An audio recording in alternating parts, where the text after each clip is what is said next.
pārkarsīs savu. Aleluja, un ja lampiņu pārkarsīs, tad, kā mēs konstatējam, mums būs kas? Mums būs dzīvā uguns. Draudz dzīvā uguns. Aleluja. Lampiņas stāsts tāpat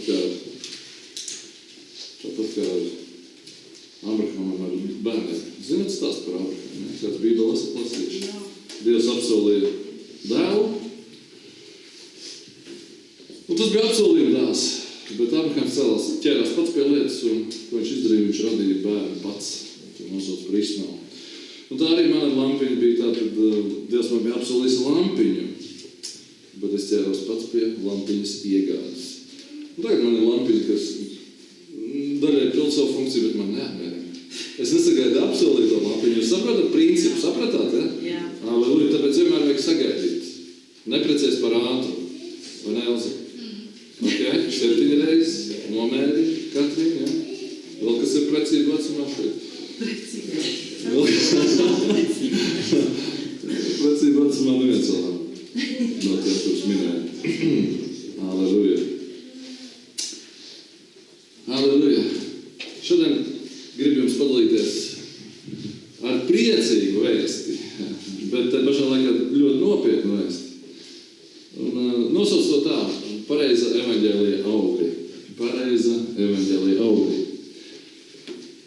Kāpēc tāds nosaukums? Tāpēc, ka pirmkārt, ko es varu pateikt, draugi, problēma ir mums visiem. Problēma ir visā Kristus miesā. Problēma ir arī mums bijusi. Mēs šobrīd stāvam tādā zināmā krīzes lūzuma vietā. Zinām, krīze mums ir attiecībā uz to, kas ir galvenā draudzes funkcija. Tas ir evaņģelizēt. Tas ir vest cilvēks pie Dieva.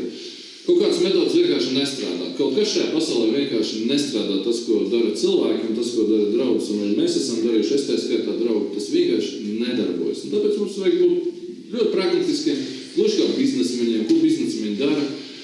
Biznesmeņi ir pragmatiski cilvēki. Viņi vienmēr maina metodus, atsakās no ražotnēm, no rūpuliem, kas nes augļus.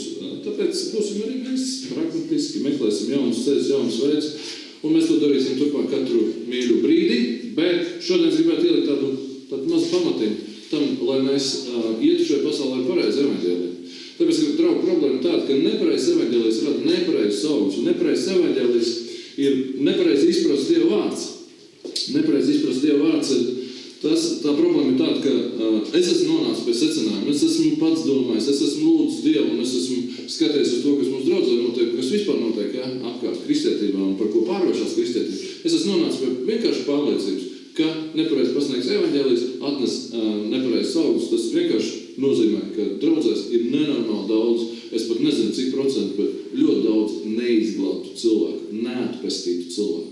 Neatpestītu. Cilvēki, kas nav piedzīvuši no augšanas, cilvēki, kas nav pārgājuši no nāves dzīvību. Tas nozīmē, draugi, ka vienkārši problēma ir nevis tajā, ka mums metodas sliktas, ka mēs nepareizi kaut ko darām, vai ka mēs, draudzē redzam cilvēkus atkrītam aizēm. Bībele saka, atkrišana būs. Atkrišanai jānāk. Mīlestība arī izdesīs daudzos, bet ne tādos apmēros, kā mēs to redzam kristietībā, kā mēs to esam redzējuši arī savā vidū, ka cilvēki vienkārši viņi nav. Problēma ir neatpestīti cilvēki draudzē. Neatpestīti ticīgie, viņus mēs varam pazīt šādā veidā. Cilvēki, kuriem varbūt ir zināšanas galvas līmenī, kuri varbūt zina kaut ko no Bībeles, bet kurus raksturo vienaldzību, apātija, neticība, tāds pusmiris stāvoklis. Tiklīdz ir kaut kāds problēmas dzīvē, tiek vainots Dievs, uzreiz cilvēks aizslīd prom no Dieva, viņam visu laiku ir tā kā uzmesta lūpa, viņš ir tā kā visu laiku uz kaut ko apvainojies. Draugi, es ticu, ka jūs gan daudz esat tāds cilvēks redzējuši. Un mums vajag nevis kaut kādas emocijas te paust. Ja es nekad nepaudu emocijas, viņš neskrēja pakaļ cilvēkiem, viņš necentās cilvēks pierunāt uz kaut ko. Mums arī nevajag emocijas, vienkārši vajag pārvērtēt metodas. Un, draugi, lielā mērā metodas ir šis te, par ko es runāju. Pareizi pasniegts evaņģēlijs. Un es varu teikt, ka es esmu nepareizi runājis, kļūdījies, pie jaunām atziņām nācis, un paldies Dievam, Dievs mums dod izmainīt mūsu pārliecību, mūsu teoloģiju, tā skaitā. Es arī esmu mainījis šo to. Un es sapratu, ka, draugi, diezgan nekļūdīgi tomēr ir nosakāms, vai cilvēks ir patiesi atpestīts, vai viņš ir izglābts, vai viņš ir reāli kļūst par Dieva bērnu. Un, ja mēs redzam situācijas, kad mums ir jāstīvējas ar cilvēkiem, kad mums ir kad mums ir pieredze ar to, ka mums ir nepārtraukt cilvēkiem jāsako, ka mums ir jākļūst par tādiem tā kā viņu aukļiem, ka viņi nekad tā arī nevar pieņemt kaut kādus savus lēmumus. Viņi tā arī nekad nevar tikt vaļā no kaut kādiem saviem grēkiem. Visu laiku tu jātur roku uz pulsu un kā brālis Ilmārs ar savu hrestomātisko teicienu teica, ka visu laiku viņi ir tā kā jātur pie mākslīgas elpināšanas sistēmas. Esat redzējuši tāds cilvēks, vai ne? Draugi, man ir šitā viss tas, ja? Un tāpēc es šo te runāju. Mums ir jātiek skaidrība par to, kas tad ir atpestīts cilvēks un kas ir pareizs evaņģēlijs. Jo, ja cilvēks ir vienaldzīgs, inerts, neticīgs, tāds pusmirs, vienmēr uz Dievu mazliet tā kā apvainojas, ka viņš tur ko tur. Draugi, tad es ticu, ka kļūdaini ir tā pati evaņģēlija pasniegšanas metode, ka kļūdaini noziedzīga praksa ir tāda, ka mēs sludinām evaņģēliju, mēs sludinām kaut kādu citu evaņģēliju, mēs nesludinām to evaņģēliju, ko Bībele saka. Un tas evaņģēlijs, ko mēs esam iemācījušies, kas ir no visādām idejām izcēlies, un mēs domājam, ka tādā veidā mēs pievērsīsim cilvēku uzmanību, ka mēs neprasam cilvēkiem grēku nožēlu. Saprotiet, draugi, mēs neejam pie cilvēkiem un nestāstam viņiem patiesu evaņģēliju, vienkārši mācam cilvēkus nomurmināt, lūgšanu zem degunu, visādas manipulācijas ir lietotas, ir cilvēki pabīdīti, atceros, ka es tikko biju kristietis, atceros, bija kāds draugs dievkalpojumā, un tur aicināja visus priekšā pieņemt Jēzu, un bija norīkot tādu speciālu vilcēju priekšā cilvēki, kas iznāca un tā nostājās blakus tādiem, kas, tā kā, un tad viņas brālīgi ar plecu aizbīdīja uz priekšu, un tur cilvēki murmināja to lūgšanu, un, protams, labi, ja 1 vai 2% no viņiem pēc tam bija draudzē, draugi. Paskatīsimies reāli, draugi, uz to, kas notiek, tad, kad ir māsu evaņģelizācijas sapulcs, un es netaisos nevienu kritizēt, mums pašiem daudz gan ir melnu traipu, man tā skaitā tieši attiecībā uz to, ka esam cilvēkiem iedosuši kļūdaini pārliecību, ka viņi ir glābti. Tāpēc, ka, draugi, grēcinieku lūgšanas noskaitīšana nav glābšana. Tas nenotiek tādā veidā, ka cilvēks vienkārši tiek iemācīts uz kaut kādu formulu, noskaita formulu, davai nāc tagad tu esi glābts. Mēs uzreiz pasludinām, apskaujam viņu, dāvinām puķis, izsniedzam kristību apliecību jau nākamajā dienā un tā tālāk. Šī praksa vienkārši jāatstāj, tāpēc, ka mēs esam, man liekas, sapratuši. Es ticu, ka jūs saprotat, ka Dievs mūs var kaut kur vairs nebūs šādas lietas, kur mēs nedarīsim nedzīvus darbus, jo nedzīvi darbi nenoved ne pie kā laba. Nedzīvi darbi noved pie tā, ka mēs iemantojam vai nu vājus un vienaldzīgus kristiešus, vai arī mēs vienkārši pie pirmajām grūtībām redzam, ka viņi atkāpjas no Dieva. Draugi, tā nav pestīšana. Bībeliskā pestīšana, draugi, sākas ar to, ka apstudu darbos, piemēram, varam izlasīt apstudu darbos. Es jums atgādinu vienkārši evaņģēliju. Apstudu darbos 26. nodaļā Pāvils sludina evaņģēliju. Un viņš sludina evaņģēliju, par kuru mums ir šodien jāpadomā. Kāds tad ir evaņģēlijs? Viņš sludina evaņģēliju apstudu darbu 26, 20. Esmu to lasījis, jūs zinat šo rakstiet. Un tur tie vārds saka tā. Halleluja. Apstudu darbos 26. nodaļā viņš saka tādēļ. Halleluja. Halleluja, halleluja. Halleluja, to atradīšu. Bet esmu sludinājis vispirms tiem, kas dzīvo Damaskā, Jeruzālēmē un arī Jūdu zemē, kā arī pagāniem, lai tie nožēlo savus grēkus un atgriež pie Dieva un dara darbus, kas grēku nožēlas cienīgi. Draugi, pietiek ar šo vienu raksturu, lai mēs ieraugam, ka viņš sludināja visiem pēc kārtas, viņš sludināja visiem cilvēkiem, kurus satikt, ka viņš sludināja dažas lietas, kas cilvēkam jādara, lai viņš kļūtu pestīts. Un ja cilvēks ir pestīts, tad viņš nesīs labus augļus. Pirmkārt, lai nožēlo savus grēkus. Draugi, es ticu, ka mums ejot pie cilvēkiem, par to mēs runāsim citas sēdienas, bet runājot ar cilvēkiem, mums vajag ilgstošākas sarunas ar viņiem. Mums vajag, lai cilvēki saprot, par ko iet runa. Mēs nevaram neko vienkārši panākt ar to, ka iedosim bukletiņu, kur tu noskiet lūkšanu, tu būsi glābts vai kādu ar plecu aizbīdīsim priekšā. Mums vajag, lai cilvēki saprot, kas ir grēks. Mums vajag, lai cilvēki saprot, kas ir grēks, ko nozīmē grēkot, kāpēc ir jārunā par to. Tāpēc, draugi, ka es esmu pārliecināts, ka ja mēs viltus pārliecību cilvēkiem iedodam, ka viņš tagad ir izglābts, tad tāds grēcinieks nemaz nevar apzināties to Dievu mīlestību, tāpēc, ka viņš nenovērtē to, kāds ir Dievs. Un ja mēs par Dievu stāstam tikai to, ka Jāņa 3.16 saka, ka Dievs tik ļoti pasauli mīlējis, tad, draugi, mēs redzam maldīgu priekšstatu. Šī raksturvieta ir pareiza. Dievs ir pasauli mīlējis. Bet raksturvieta ir nepareizi pielietojot vai uzliekot tikai uzsvaru uz šo vienu raksturvietu, mēs aizmirstam, ka Dievs ir taisns. Ka Dievs nozīmē, viņš ir Viņš saka, es esmu svēts, tāpēc esiet svēti. Esat dzirdējuši tāds raksturēts. Tas nozīmē, ka Dievs jau nemainās savā būtībā. Vai jūs kādreiz esat padomājuši par to, kāpēc, piemēram, Bībele, paņemiet savu pilno Bībeli un kaut kur 1/3, varbūt 1/4 daļa ir tikai jaunā darība Bībelē. 3/4 ir vecā darība. Un jūs lasat veco darību, draugi, jūs redzēsiet, ka tā ir negatīva grāmata. Piekritīsiet? Viens vienīgs asins, viens vienīgs sodi, viens vienīgs ļaunums un tā tālāk. Draugi, ko mēs redzam tajā? Mēs redzam, kāds ir Dievs. Un ja jūs sakat, ka vecajā darībā Dievs bija tāds, es esmu dzirdējis visādas mācības. Vecajā darībā Dievs bija tāds, un jaunā darībā viņš kļuva pēkšņi savādāks. Bībelē rakstīts, ka viņš nekad nemainās. Draugi, mums ir jāsaprot, ka Dievs vienmēr ir svēts un taisns, un ka viņš ir tiesīgs arī sodīt grēcinieks, un mēs nekur Bībelē nelasīsim, ka viņam būtu īpaši tīksmīgs garastāvoklis uz grēciniekiem. Nekur tā nav rakstīts, draugi. Pētera vēstule, ko tā jaunā darībā palasiet. Dievs sodīs grēcinieks, tā rakstīts Bībelē. Viņi patiešām tiks sodīti pēc viņu darbiem, tā rakstīts Bībelē.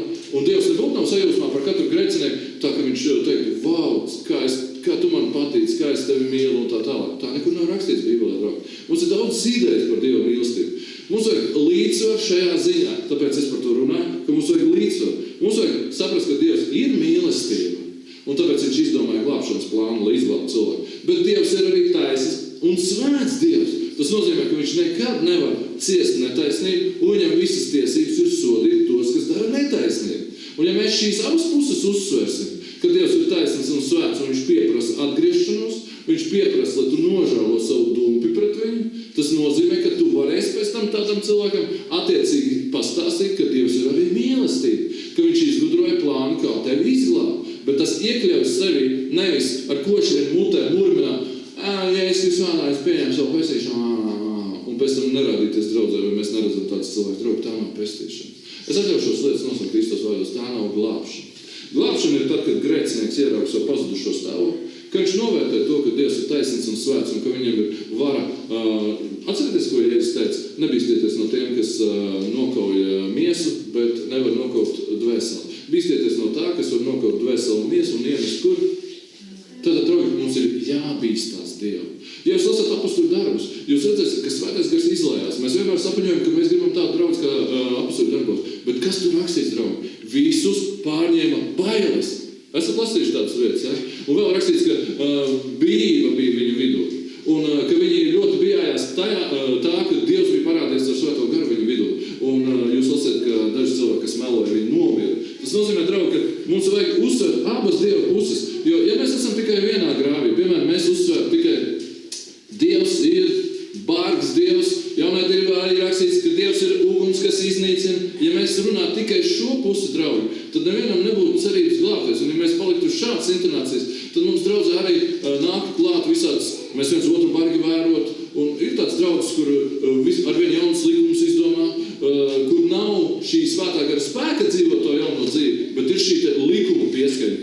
Tu kārtis nedrīkst spēt, radio neklausies, es tevi redzēju, Facebookā sēžam fiksi ārā no turienes, tev kleita pa īsu, tu tur, ko tur, kas tur, kur tu biji, tur zaļumballē ļaudonā un tā tālāk. Draugi, ja tāda intonācija, tad ir tikai likuma draudē. Bet otra galēba ir, ja tikai par mīlestību runā, Dievs ir mīlestība, viņš ir mīlestība, viņš visus mīl, nu kāds tiesa, kāda tev tur tiesa, Dievs ir mīlestība.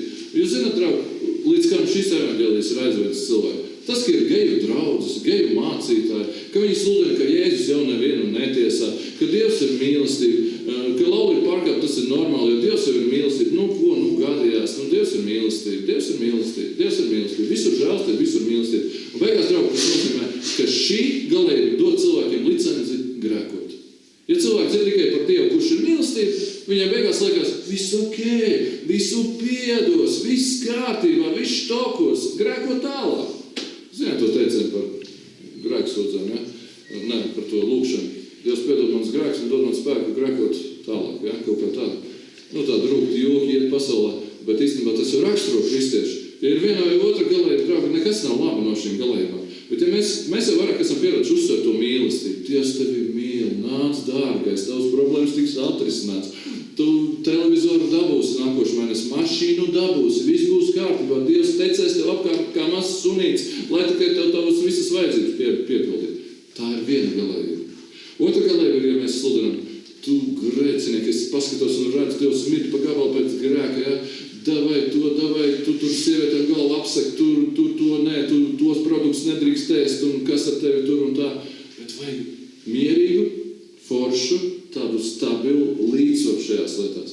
Jo es esmu pārliecināts, draugi, ka grēcinieks nevar ieraudzīt un novērtēt Dieva mīlestības nozīmi, ja viņš neuzzina, ka Dievs ir svēts, ja viņš neuzzina, ka Dievs ir taisns, ja viņš neuzzina, ka Dievs neļaujas apsmieties. Draugi, tāpēc būsim līdzsvarā, jo šī raksturvieta, kur mēs tikko izlasījām, lai viņš nožēlo grēkus. Tad pirmkārt, tev ir jābūt satriektā stāvoklī, tev jāsaprot, ka tu esi bijis sacēlēs pret Dievu. Mums ir jārunā cilvēkiem šādā veidā. Jo saprotat, visiem mācītājiem, visiem draudzēm ir viens kārdinājums. Mums taču vajag, mums ir tikai uzdevums tos cilvēks, es pie Dieva, draudz locekļu skaitu, arī vajag vairot galā, vai ne? Kā tad mēs tagad runāsim tā bezkompromisu mācību, ko tur tad jau mums tur 3 vispār paliks, jo tā esam maza draudz, jā? Draugi, ja mēs esam šajos kompromisos, mūsu sāls sāk zust, un mēs jau Dieva acīs jau esam zaudējuši, mēs esam rēmdēni, mēs jau vienkārši neskatāmies viņa reģistros vispār. Tāpēc, draugi, runāsim vislabāko, ko mēs varam darīt ar grēciniekiem, mēs varam runāt šādas lietas. Pirmkārt, tu esi grēcinieks. Tu esi sacēlies par Dievu. Tavs personīgi darītais grēks tavā dzīvē ir dumpis pret Dievu. Tu nevari iegūt Dievu žēlstību, kamēr tu neatzīsti to, ka tu esi sacēlies, ka tu esi dumpinieks, ka tu esi buntalnieks, ka tu esi nostājies pret Dievu. Ja cilvēks netiek satriekts, ja cilvēks nenožēlo savus grēkus, viņš nevar tikt pestīts. Kāpēc Dievs pielika šo daļu sākumā? Tāpēc, ka tev ir jāatzīst tās, ka tev ir problēma. Kā var glābties no problēmas, ja cilvēks pat neredz savu problēmu? Ja mēs cilvēkam iemācām vienkārši noskaitīt lūkšanu, tam param, papam, Jēzus ir kungs. Un pēc tam mēs brīnamies, kāpēc nav augu. Tāpēc, ka nav vērtības tam, ko mēs viņam pasniedzam. Mēs viņam sniedzam tādu mīlestību, kas ir, ziniet, tas vārds jau tik noderējāts. Dieva mīlestība, ka jau beigās cilvēkiem viss kārtībā liekas. Tu pie grēcinieks saka, Dievs tev mīl. Dievs man mīl, es arī sevi mīlu. Tad jau viss štokos, es varu grēkot tālāk. Saprotiet, ja? Ja nav šī lūzuma, ja tev nav bailes, es pateikšu tā, ja tev nav bailes no Dieva, tu nevari saņemt viņu piedošanu. Tāpēc, draugi, ne jau bailes mūs motivēs, bet bība ir jānāk uz pirms. Un ja bība Dievu priekšā, tad tu kā izslāpis, tuksnesī izslāpis cilvēks tversi to, ko Bībele saka tālāk. Atgriezies pie Dieva. 20. nodaļā mazliet papildināt šis te 21. pantā. Un tur ir rakstīts šādi. Alleluja. Apliecinādams jūdiem un grieķiem atgriešanos pie Dieva un ticību mūsu kungam Jēzum Kristum. Tātad šis ir evaņģēlijs, draugi. Atgriešanās pie Dieva. Grēku nožēlu. Es atzīstu. Čārls Finnējs, 19. gadsimta evaņģēlists, vispār mācīja cilvēkus paņemt sarakstu un uzrakstīt visus savus grēkus un atzīties tajos. Jā, kāds teiks, cik es ir daudz grēkus esmu darījis. Tas īstenībā tas pats izšauties un nepiekritīsies. Tāpēc, ka ja tu nenožēlo, ja tu kaut kur domā, tur jau es īstenībā biju baigi kruts, tur jau nemaz nebija tik slikti to un to darīt. Draugi, mums ir jānāk šai satriektībai, lai tu pēc tam novērtētu Dieva mīlestību, ko Dievs tev dod, un lai tu darītu to, kas šajā pantā ir otrajā pusē rakstīts, un ticību mūsu kungam Jēzum Kristum. Un tā priekš cilvēku būs absolūta vērtība. Tad, kad viņš būs satvērs šo pirmo daļu, kad Dievam ir vara nokaut dvēseli un miesu un iemest tev ellē. Un tas nebija viņa pienākums izdomāt glābšanas plānu. Viņš no savas mīlestības izdomāja to, ka Dieva dēls iesnāvēja tevis dēļ, ka viņš mirst un augšām celsies tavai attaisnošanai. Tāpēc, ka viņš zināja, ka tu pats nespēji nodzīvot nevienu dienu negrēkojot, tāpēc tev bija vajadzīgs glābējs. Vai kāds saprot, par ko es runāju? Draugi, tāpēc netaisīsim mirušus ticīgus sev apkārt. Un nemānīsim sevi arī ar cilvēkiem, nedosim viņiem, tā jau ir mana atbildība, tā ir mana. Tas ir mans grēks, ko es esmu nožēlojis. Neizsniegsim cilvēkiem kristību apliecības ar domu, ka viss ir kārtībā, vecīgi, tagad tu esi glābts, piesprod apliecību un dodies uz debesīm. Tā nav. Alleluja. Tāpēc grēciniekam vajag apzināties, kāds ir Dievs, viņam vajag apzināties, ka Dievs ir svēts un taisnīgs Dievs, lai viņš varētu novērtēt Dieva mīlestību. Alleluja. Alleluja. Un šajā sakarā, draugi, būsim arī mierīgi vēl kādā ziņā. Būsim mierīgi šajā ziņā, ka Dievs ir tas, kurš sniedz cilvēkiem pestīšanu. Tātad Tātad mūsu daļa ir šī te, ka mēs cilvēkiem sludinām šo te, kas bija 26. nodaļā, 20. pantā, lai tie nožēlo grēkus un atgriežas pie Dieva un dara darbus, kas grēka nožēlas cienīgi. Tad, draugi, šis ir evaņģēlijs, kas mums jāstāsta cilvēkiem. Un nevajag uztraukties, ka mēs aizbiedēsim, ka labāk par tiem Dieva likumiem vēlāk stāstīsim. Jauniešiem, kas dzīvo kopā grēkā, nesabiedēsim viņus pēc tam, jau pēc mēnešiem pastāstīsim viņiem, ka nav labs seks pirms laulībām. Es tam kaut kādā slēptā veidā viņiem to pateiksim. Draugi, ko mēs izdarām? Mēs izdarām lāču pakalpojumu cilvēkiem. Mēs iedvešam cilvēkiem viltus pārliecību, ka viss jau ir kārtībā, ka tavs dzīvesveids ir normāls, ka tā jau viss apkārt, jo mēs dzīvojam tādā kultūrā, ko tu cepies, tagad ir citi laiki. Un tas, ko mēs panākam, mēs iegūstam šo nespēcīgo evaņģēliju, kas tā arī nespēja cilvēku atpestīt, nespēja cilvēku izmainīt. Tāpēc, draugi, no mūsu puses darīsim tā. Labāk mums ir gada laikā 1 vai 2 atgriezušies cilvēks ar mūsu pašu personīgo liecību, nekā radīt viltus sajūtu un, teiksim, kā daudz, es pat teikšu, paldies Dievam, es no tā grēka esmu tīrs, bet es zinu pat, piemēram, Jēkabpilī bija pat tādi profesionāli cilvēki, staigātāji pa draudzēm, jo katra draudze ar kaut ko manipulē, katram bija kaut kas, ar ko pievilināt. Vienam humpala bija, vienam tajā datumā sausiņus dalīja, vienam bija tur vesela nolikta ar invalīdu krēsliem, ar pīlēm, ar pārsienamiem materiāliem un tā tālāk. Jūs saprotat, par ko es runāju? Kas pats par sevi varbūt nav slikti. Bet Jēkabpilī bija pat tādi profesionāli sievietes, kurus es pat zinu, ko viņas runāja savā starpā. Vai pie šitiem nav ko darīt, tie neko nedod. Vai tagad trešdien jāskrien pie Voloģis jāskrien. Vai tur jāiet. Ja? Tāpēc, ka visur ir kaut kāds pievetums. Draugi, tas ir mārasms, tas ir drausmīgi, par ko draudz ir pārvērsi. Tas ir šausmīgi. Tāpēc, draugi, būsim skaidrā prātā, Bībele saka. Vienkārši nemānīsim ne sevi, ne cits. Ja mēs ar cilvēkiem vienkārši parunātu, uzticoties tam, ka tas ir Dievs, es par to pateikšu, ka tas ir Dievs, kas atver cilvēks ir. Bet mēs no savas puses teiktu šo te, kas šajā pantā rakstīts. Veci, tev jānožēlo grēki, tev jāatgriežas pie Dieva. Tas nozīmē, tev jāsāk domāt par Dievu, jāliek viņš pirmajā vietā, jāinteresēs par viņu un tā tālāk. Un tev jādara darbi, kas grēka nožēlas cienīgi. Ja tu neparādi nekāds darbs, nekāda rīcība nesakot, tu neesi nopietni uztvērs to, ko Dieva vārds saka. Tātad šī pirmā daļa ir mūsu daļa pasniegt to cilvēkiem. Un tad, kad cilvēks ir satriekts un ka viņš ir gatavs nožēlot savus grēkus, mēs viņam dodam evaņģēliju. Un evaņģēlijs ir ticība uz Jēzu Kristu, uz viņa krustu, uz viņa asinīm, uz viņa augšām celšanos. Tāpēc, ka tu nevari izglābties vienkārši darot labus darbus, bet tev vajadzīga šī satriektība. Tāpēc, draugi, ja mēs no savas puses, nebaidoties no reakcijas, nebaidoties, ka mēs kādu tagad apbēdināsim. Ja mēs vienkārši izrunājam to, ko Dieva vārds saka, tev jānožēlo grēki, jāatgriežas pie Dieva un jādara darbi, kas grēka nožēlas cienīgi. Draugi, mēs jau varam poteikt, cik gribam par to, cik ļoti Dievs pasauli mīlēs.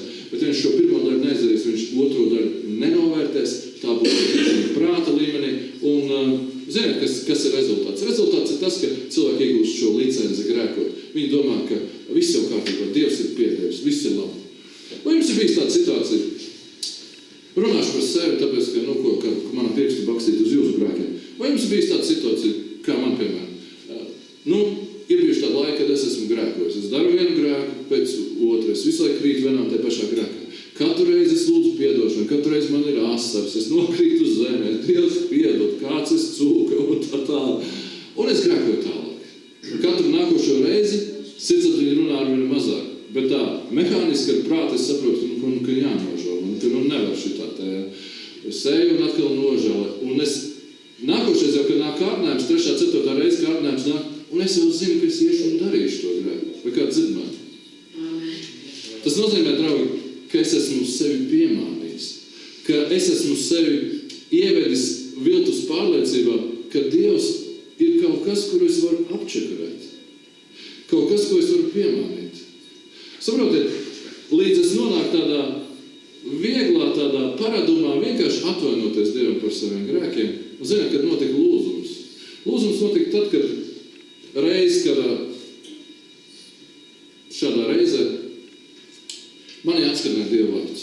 Dievs bija žēlīgs, ka viņš man deva savu vārdu. Un vārds bija vienkārši. No romiešiem. Un tas uzlika atbildību par to, ko es daru uz mani pašu. Tāpēc, ka es esmu piedzimis no Dieva. Man ir Dieva gars, man ir Dieva vārds, man ir viss spējas stāvēt pretī grēkiem. Un šis Dieva vārds skanēja tā, es neprecīzi citēšu, atcerieties tā raksturēt, kur raksturiet par to, ka mēs esam tie, kas nodod savus locekļus, vai nu par kalpiem taisnībai, vai arī par kalpiem netaisnībai. Tad, draugi, tā ir tava izvēle. Locekļi ir manas acis, manas rokas, manas kājas, mana dzirde, mans ķermenis, visa mana domāšana, tā skaitā, mans prāts. Ja es izvēlos klausīties nešķīstīt, skatīties nešķīstīt, kritizēt, runāt kaut ko ļaunu, darīt kaut ko ļaunu, ienīst savā sirdī, draugi, tā ir mana izvēle. Tāpēc, ka, ja tu esi pestīts cilvēks, tev ir visas tiesības pārvaldīt savu ķermeni, savus locekļus. Mēle ir visgrūtāk pakļaujamais loceklis, teikšu, kā ir. Ar to jācīnās pastāvīgi. Man katru dienu viņi jācīnās. Bet arī to es varu pakļaut Dieva gribai. Un tā raksturot, kas mani atskanēja, man vienā momentā padarīja brīvu no šīs neauglīgās atvainošanās Dieva priekšā, no šīs te izlikšanās, ka viss ir kārtībā. Un es sapratu, ka Dievs parāda uz tevi un saka, tavā ziņā ir, kam tu nodos savus locekļus. Tavā ziņā ir izvēlēties, kam tu nodot savus locekļus, vai par kalpiem taisnībai, vai par kalpiem netaisnībai. Tad, kad tu gribi būt ļauns un gribi cilvēks aprunāt, tā ir tava izvēle. Tu vienkārši esi ļauns un tev patīk paklučoties, atzīsties. Nu tā, tas arī viss, ko es piedzīvoju. Un kopš tā brīža, protams, tas grēks vairs nav manā dzīvē. Bet tas izklausās, draugi, zināt, kā tas izklausās? Tas izklausās tā, ka Dievs, protams, ir žēlīgs, bet viņš nekad ar tevi neauklēsies, tu nevari piemānīt Dievu. Ar Dievu ir tā, ka grēks padarīt zemdē nāvi. Atcerieties, ir tāda rakstura. Katru reizi, kad tu saki, ok, Dievs, es atvainojos par to, ko es esmu darījis, piedod man Dievs, un varbūt tev pat asar notiek, viss kārtībā, bet Dievs skatās sirdī. Un ja tā ir patiesa atgriešanā, tad tu cīnīsies no visas sirds, tieši kā Bībelē rakstīts, jūs vēl neesat pret asinīm cīnījušies pret grēku. Saprotiet, draugi? Tas nav tā, ka mēs varam mānīt sevi un Dievu un dzīvot komfortabli. Tas nav evaņģēlijs, draugi. Evaņģēlijs, ziniet, ir kāds. Es šodien nevaru to visu izstāstīt. Bet evaņģēlijs Romiešu vēsturē rakstīts ir Dieva spēks par pestīšanu. Tas nozīmē, ja tu ar visu sirdi saņem to, ka tev ir aicinājums atgriezties un ticēt uz Dievu dēlu, tad tavā iekšienē atnāk spēks, tu kļūsti brīvs no jebkura grēka varas. Tu iekšēji vairs neesi grēcinieks. Un ja tu iekšēji neesi grēcinieks, tad tās ārējās lietas, viņas atbirst, viņas aizies no tavas dzīves. Ja tu tikai katru dienu izvēlēsies, šodien es nododu savus locekļus Dievam, šodien es dzīvoju Dievam, šodien mana mēle neaprunās, šodien manas rokas negrēkos, manas ausis neklausīsies nešķīstību, manas kājas neies tur, kur grēcinieki iet. Tā ir mūsu izvēle. Kāds saprot šo? Draugi. Aleluja. Jo gal galā izlasīšu vēl rakstot Mateja evaņģēlijā. Mateja evaņģēlijas 7. nodaļa. Kaut ko Dievs dara pie manis, saprotiet? Un man bija tāds stāvoklis, vien brīdi, kad es lasīju Bībeli no rītiem, kaut kas jāizlas. Draugi, kaut kas ir mainījies. Man ir atnācis kaut kādas slāpes. Tā, kad es tikko kļuvu kristietis, draugi, kā es rīju Bībeli, kā man Bībeli uzrunāja. Zināt, kā bija es lasīju Bībeli un aizcert ciet, jo man likās, pietrūks lasām vielas. Jā, tā pa citai dienai. Kaut kas līdzīgs tā, Dievs kaut ko dara pie manis atkal. Un man šī rakstiet ļoti uzrunāja. Mateja 7. Mateja 7 no 16. līdz 23. No viņa augļiem jums tos būs pazīt. Vai gan var lasīt vīnogas no ērkšķiem vai vīgas no dažiem? Tā katrs labs koks nes labus augļus, bet nelabs koks nevar nest labus augļus. Labs koks nevar nest nelabus augļus, un nelāks koks nevar nest labus augļus. Katrs koks, kas nenes labus augļus, top nocirsts un iemests ugunī. Draugi, te ir atkal par pestīšanu, tie ir Jēzus vārdi. Vai jūs šeit redzat tikai mīlošo Jēzu, kurš piedod visu, kas ar tevi notiek, draugi? Šī ir skarba vēsts. Tad koku pazīst no viņa augļiem. Un te ir rakstīts, ka gala rezultāts ir tāds, ja koks turpina pastāvīgi nest nelabus augļus, viņš tad nocirsts un iemests ugunī. Tāpēc, ka, draugi, īstā pestīšana cilvēks arī sākās tad, kā Bībele saka, gādājiet ar bīrāšanu un bailēm, ka to pat svēt. Tas nozīmē, ka pestīšana nav kaut kāda caurlaid uz debesīm. Pestīšana ir lieta, kas tevi padara atbildīgu, par tavu dzīvesveidu un par to, kāds tu būsi šajā dzīvē. Bet saprotiet pareizi, tie nav tikai labie darbi, tas ir arī Dieva spēks, kas tev dod spēku tā dzīvot. Bet šis spēks nekad tavā dzīvē neatnāks, un nekad īsta brīvība neatnāks, ja tu vienkārši jokosies ar Dievu. Ebrejiem vēstule 11. nodaļa saka, ja kāds tīši grēko, vairs neatliek upura par grēku. Saprotiet, Jēzus nomira vienreiz par mūsu grēkiem, un mums ar pareizu attieksmi, ar izcelkumu jāuzņem tas, ka mums ir pestītājs piedzimis šajā naktī. Jā, drīz gaidīsim silītē, viņa guļā. Negaidīsim. Pestītājs ir sen jau dzimis, un katru gadu viņš nedzims no jauna. Pestītājs ir atnācis, un ja es ar visu sirdi uzņemu, draugi, cik man dzīvē nav bijis situācija, ka man ir vajadzīga piedošana bijusi. Un es tagad varu lielīties, es esmu liels grēcinieks bijis, gandrīz kā Pāvils, es esmu pirmais vislielākais grēcinieks, viņš saka. Bet ziniet, kas ir, kur ir vairojies grēks, tur ir vairojusies žēlastība. Tas nenozīmē, ka mēs negrēkosim vairs nekad, bet tavā sirdī Dievs skatās. Viņš skatās, ko tu praktizē. Vai tu praktizē taisnību, vai tu praktizē netaisnību. Un kas nāk no tevis ārā, tas arī ir tas, kas nosaka, ko tu praktizē. Nevis tas, kas mēs saucamies, nevis tas, kas mēs it kā esam pēc nosaukuma, bet tas, ko mēs nesam kādu savus draugu. Un tas ir tas, par ko šeit runā Bībele. Lasam tālāk. Tāpēc no viņa augļiem jums tos būs pazīt. Tad kā mēs varam pazīt cilvēkus, tā skaitā? Kā mēs varam pazīt cilvēkus pēc kā? Pēc darbiem. Aleluja!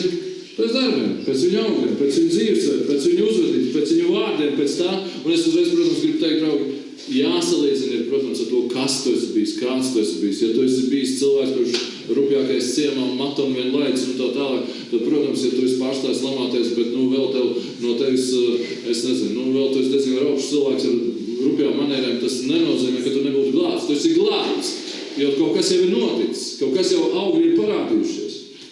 Bet lasam tālāk. No viņa augļiem mums tos būs pazīt. Ne katrs, kas uz mani saka, kungs, kungs, ieies debesu valstībā. Bet tas, kas dara mana debesu tēva prātu, tad, draugi, redziet, kas notiek. Tad, kad tu kļūsi par kristieti, tev tiek dots svētais gars, un tu tagad pats vari zināt debesu tēva prātu. Draugi, izbeigsim šīs invalīdu attiecības. Šeit nav nekāds invalīdu nams. Jo, ja mums cilvēki visu laiku ir jāuztur, šprices jādod viņiem, lai viņi elpotu garīgi, kaut kas nav kārtībā. Šeit ir rakstīts, ka katram cilvēkam, kas ir kristietis, ir dots zināt debesu tēva prātu. Un es pateikšu, gluži vienkārši, katram cilvēkam pašam ir atbildība staigāt ar savu Dievu, pieņemt savus personīgos lēmumus, noskriet savu kristiešu skrējienu, nes savus augļus, un es jūsu vietā to nedarīšu, un jūs nedarīsiet to manā vietā. Jums ir sava atbildība. Pasakām kaimiņam, tev ir atbildība par saviem augļiem. Aleluja! Aleluja! Tas, kas dara debesu tēva prātu. Lasam tālāk. Daudz uz mani sacīs tādā dienā. Daudz uz mani sacīs tādā dienā. Vai šeit nav biedējuši vārdu, draugi? Tur rakstīts, ka daudzi uz Jēzu sacīs tādā dienā. Daudzi, tā saucamie kristieši. Daudz uz mani sacīs tādā dienā. Kungs, kungs, vai mēs tavā vārdā neesam nākošās lietas sludinājuši, vai mēs neesam tavā vārdā vēlmus izzinuši, vai mēs tavā vārdā neesam daudz brīnumu darījuši. Šī rakstvieta, kas vienkārši tā kā sagrāb tevi pakrūtē. Jā, kas tur rakstīts ir? Bet te ir Dieva vārdi. Un tad es tiem apliecināšu. Es jūs nekad neesmu pazinis, tad nost no manis jūs ļauna darītāji. Draugi, tā izklausās radikāli, un patiešām ir radikāli. Un ko es gribu vienkārši izcelt vēl šeit, ka šajās panta beigās viņš arī pasaka, kā tiks noteikti tie cilvēki, kas tiek nocīst, kas tiek iemest ugunī, par kuriem viņš teiks, ka es nekad jūs neesmu pazinis. Šeit ir pateikts tas kriterijs. Šeit ir pateikts, ejiet nost no manis jūs ļauna darītāji. Tā rakstojot ir tas pants, tas izteiciens ir par to ļauna praktizētāji. Ja mēs neredzam cilvēku dzīves pārmaiņas, ja viņš turpina praktizēt to pašu, ko viņš darīja agrāk, ja viņš turpina dzīvot tais pašos grēkos, kur viņš bija agrāk, draugi, tā ir ļauna praktizēšana. Un ja kāds cilvēks saka, ka es vienkārši, kas tur aizbildinājumi arī ļoti raksturīgi ir cilvēkiem. Jo, redziet, šeit nekas nav rakstīts par aizbildinājumiem. Mēs zinām, ka izgāja vienam cilvēkam, kurš aizbildinājās ar to, ka viņš pazina Dievu kā bargu cilvēku, un tāpēc viņš savu talantu noslēpa un apraka zemē. Mēs zinām, ko Dievs atbildē. Dievs teica, tu ļaunais un slikais un blēdīgais kalps. Tā kā, draugi, šīs rakstītas vienkārši uzliek pareizes uzsvars. Es šodien varbūt, protams, uzsvars vairāk ir uz šo te, uz to, kāds Dievs ir un ka viņš ir svēts un ka viņš ir taisnīgs, ka viņam var nogalināt un iemest elle, bet, protams, mēs esam tik daudz runājuši par Dieva mīlestību, ka es to neaizmirstu. Es nebūtu to neaizmirstu, draugi. Ka tikai Dieva mīlestība mums dod spēku dzīvot viņam pa prātam. Bet varbūt mums dar padomāt par šo raksturu. Varbūt mums dar būt veselīgiem attiecībā par to, ko mēs darām draudzē un kā mēs to darām. Varbūt mums vienkārši nevajag steigties, ja? Mums nevajag steigties ar to, ka mēs cilvēks pasludinām par glābtiem vai izrādām tur milzīgu tādu piepūli, lai viņus tā kā ievestu draudzē vai vēl kaut ko. Es jums pateikšu godīgi, kam es ticu. Es ticu, ka ja cilvēks šādā veidā nācis pie Dieva, nebūs vajadzīga milzīga piepūle, lai viņš noturētos pie Dieva. Nebūs vajadzīgs viņu bīdīt, valstīt un vilkt un vēl kaut ko. Un es ticu, ka jūs visi šeit labprātīgi sēžat, ka neviens nav jūs spiedis vai izdarījis spiedienu, lai jūs šodien svētdien šeit būtu. Tāpēc, ka, draugi, tas ir dabiski, ja cilvēks ir glābts, viņš vienkārši dabiski nesīs augļus. Viņš dabiski nesīs pareizus, labus augļus, un mūsu daļa būtu, kā jau es teicu, sludināt pareizu vēsti, nožēlot grēkus, atgriezties pie Dieva, darīt darbus, kas grēku nožēlas cienīgi, jo ir jāiekļauj arī manā flyerītī evanģelizācijas arī tas bija iekļauts, ka jāiekļauj tas, ka cilvēkiem vajag gandarīt par viņu grēkiem. Vajag nest atpakaļ nozagtās mantas, īsāk sakot. Vajag iet pie cilvēkiem un atvainoties par to, ka tu esi kritizējis un aprunājis viņus. Ja šāda būtu atgriešanās cilvēku starpā, tad mēs, draugi, redzētu tādu draudzi. Un ja mums nav īstas uguns, draugi, tas ir tikai tāpēc, es pateikšu kāpēc, ka ir kaut kāda kompromisa. Ir kaut kādas lietas, kas vienkārši liek ugunī nodzist. Un tā uguns, ko Dievs ir paredzējis, mums vienkārši nedeg tādā spēkā. Es ticu, ka lielā mērā kompromisa dēļ. Tāpēc, ja mēs no savas puses sludināt cilvēkiem šo vienkāršo vēstu, atgriezies no grēkiem un tic uz evaņģēliju, un tas ir tas, ko Jēzus sludināja, ko apostoļi sludināja, viss, ko jūs Bībelē redzat, ir šīta vēsts, un nekur jūs neredzēsiet, ka evaņģēlijs tiktu sludināts ar šādiem vārdiem: Dievs tevi mīl. Nekur jūs nelasīsiet. Pamēģiniet bez brillītēm, noņemiet brilles, izņemiet no savas domāšanas to, ko jūs esat dzirdējuši. Un atrodiet man vienu vietu, raksturvietu evaņģēlijā, kur tas sāktos, ka šādā veidā apostoļi būtu sludinājuši evaņģēliju. Viņi nekad tā nesludināja. Viņi sludināja atgriezieties no grēkiem, viņi sludināja, ka Dievs visus cilvēkus aicina atgriezties. Dievs, pirmkārt Dievs, nevis humanistisks evaņģēlijs. Mazais, mīļais kaķīt, tu šai pasaulē esi pazudis, nāc, Dievs tevi sasildīs. Draugi, Dievs sasildīs, Dievs mīl mums. Bet pirmkārt, viņš ir Dievs, un evaņģēlijs ir mūsu atbildība attiecībā pret Dievu. Kā mēs izturēsimies pret Dievu? Viņš mums dod iespēju, viņš mūs sauc pie sevis, viņš mūs aicina atgriezties. Ko mēs ar to darīsim? Ja mēs humanismu evaņģēliju sludinām, tad tas evaņģēlijs būs tāds, kur būs visu laiku neķīgi, visu laiku tādi vāji un tādi saērcināti cilvēki, kuriem visu laiku būs problēmas. Un viņi nekad nevarēs sevi nogādāt Dieva valstībā un draudzē un mājasgrupā, jo viņi ir aizņemti ar savas nozīmīgās dzīves celšanu un nav laika problēma pāri galvai. Draugi, tad, kad Dievs cilvēkam pieskarās, viņš ir satriekts. Un viņš visu, ko viņš grib, nožēlot savus grēkus. Un pat, ja viņš rūpēs par savas dzīves kvalitāti, viņš saprot, ka bez Dieva jau tā dzīve netiks uzlabot. Jūs saprotat man? Un tādai tā intonācija jābūt. Tāpēc es nosaucu pareizi evaņģēlija augļi. Tāpēc, ka evaņģēlijs būs pareizs, arī pareizi augļi būs. Nevis kaut kādas metodas jāizštuko, kaut kāds humpali īpaši jāatrod, tā kā man piedāvāja atver draudzi Madonā. Paņemsim humpalu, man saka, padalīsim humpalu. Draugi, ja mums humpali jādala, cik mēs esam nožēlojami patiesībā. Mēs arī par jauniešiem dažreiz domājam. Kāpēc mēs par jauniešiem kristietībā parasti domā par viņiem kā par tādiem bērniem? Protams, ka viņi ir stāvoklis starp bērnību un pieaugušo stāvokli. Ir tā, vai ne? Ir viņos bērni šīs pazīmes. Ir tā, Valentīna, vai ne? Tomēr taču izrāda tāds pazīmes vēl kaut kāds, vai ne? Bet viņi jau tiecās būt pieaugusi. Viņi ir starp stāvokli. Bet kāpēc mēs par jauniem cilvēkiem domājam, ka viņi ir tā kā neattīstīti, tā kā tādi infantili, un ka viņi jāpiesaist pie Dieva, piemēram, ar visādām evaņģēlībām, jāsit olas uz galvas, vai jāliek piens uz galvas. Un mēs domājam, ka ar to viņi kļūst tuvāki Dievam. Draugi, es vienkārši jautāju, jo Bībeles Dāvidam bija 16 gadi, kad viņš nosita Goliātu, zināt? 16 gadi. Vai viņš bija infantils? Vai viņš bija tāds kroplītis, kuram vajadzēja pumpēt evaņģēliju iekšā? Viņš pazina Dievu.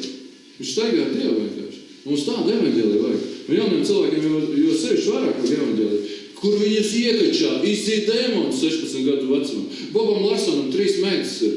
Viņš jau no 11 gadiem izdzen dēmonus, draugi. Jūs zināt, kas ir Bobs Larsons? Viņš braukā viņam līdzi visur pasaulē. Un savu komandu, jauniešu komandu, kas izdzen dēmonus. Lūk, tā ir kristietība. Nevis, ka viņi tādi vājiņi, jūs tādi nokautuši, jums vajag īpašu mūziku, jums vajag spoguļbumbu pie griestiem, dūmu mašīnu, lai skan disko riti, iepīsim kristiešu vārdus, un tad jūs tur dejosiet vienkārši un būsiet kristīgi. Saprotat, kāda tā attieksme ir, ka viņi tā kā piesaistīt jaunieši. Draugi, ja jaunieši neatgriezīsies, tad mums būs jāglāb mūsu meitenes no grūtniecības pārāgas, mūsu puiši, lai tur neskatās tur, ko tur, bet vajag atgriešanu. Vajag, lai bērni saprot, kas ir kas. Saprotat, kas notiek vispār skolā. Man bija šoks īstenībā, kad mēs augām, tad tā nebija.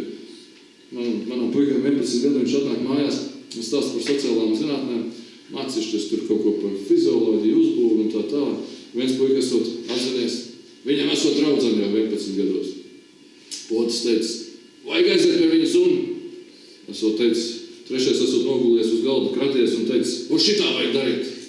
Saprotat, seksuāla audzināšana klases starpā, 11 gadu vecumā. Man liekas, ka tos kratītājs vajag nopērt vēl vienkārši. Tā dzimuma ziņām mitējās bišķi. Bet tāda ir tā pasaule, kurā mēs dzīvojam. No tā mēs neaizbēgsim. Tāpēc mums vajag būt radikāli. Mums vajag būt radikāli, draugi.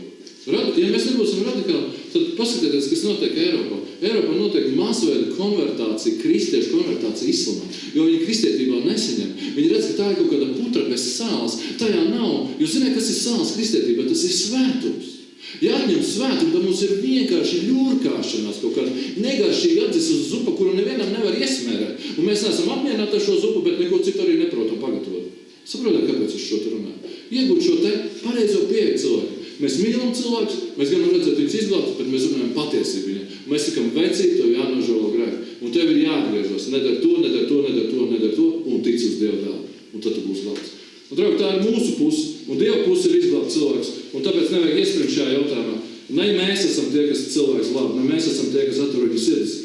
Ne mēs esam tie, kas spēj dot cilvēkam glābšanu, bet Dieva vārds saka apstuļu darbos 11. nodaļā, 13. nodaļā, 17. nodaļā, ka rakstīts, ka Dievs atvēra sirdi. Starp citu par Lidiju rakstīts. Ziniet, mums arī Lidiju. Bet tur rakstīts ir 16. nodaļā par Lidiju, kurai tas kungs atvēra sirdi. Mūsu Lidijā Dievs atvēra sirdi ticēt Jēzum. Un tai Bībeles Lidijā arī Dievs atvēra sirdi ticēt Jēzum. Tad Dievs ir tas, kurš atvēra sirdi. Jūs uztverāt to? Bet tāpēc mēs necapamies par rādiniekiem, turpinām lūgt par rādiniekiem, iesim pie viņiem, kad Dievs mūs sūtīs. Bet Dievs ir tas, kas atver viņu sirdis. Piekritīsiet man? Mēs neko nevaram to izdarīt. Mēs no savas puses izdarām savu daļu, un Dievs ir tas, kas vai nu dod šim cilvēkam iespēju izglābties, un mēs nevaram vainot Dievu, ka viņš kādam nedod, vienkārši cilvēks ir nocietinājums. Dievs ir tas, kurš atver sirdi. Visbeidzot, draugi, es gribu pateikt pašu pēdējo. Ko es izlasīju par Ķīnu? Es esat kaut ko lasījuši par Ķīnu. Jūs zināt, ka tur mājas draudžu kustība ir nenormāla. Vienkārši milzīgi. Tur nav statistikas, tāpēc, ka komunistiskā valdība vajā pagrīz draudzes, mājas draudzes.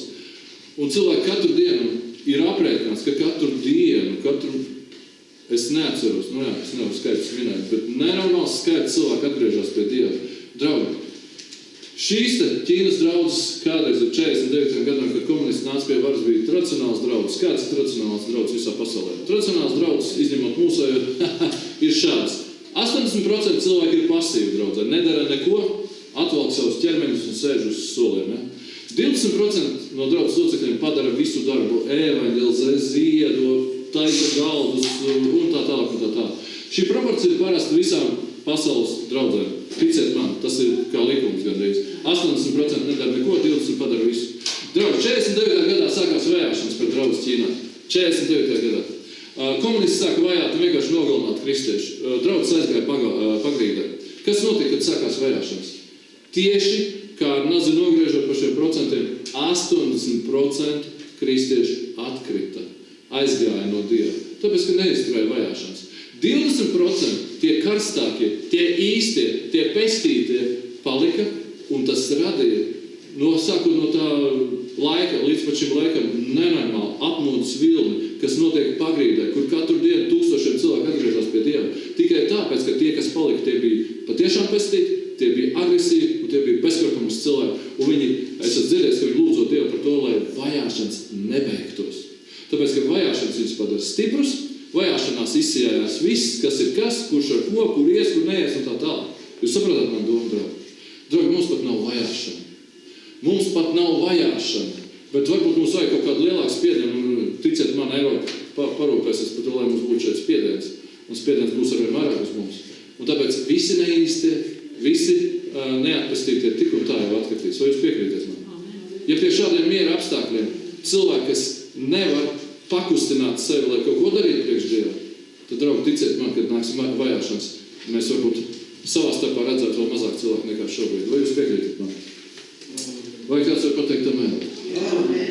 Aleluja! Man lūk vēl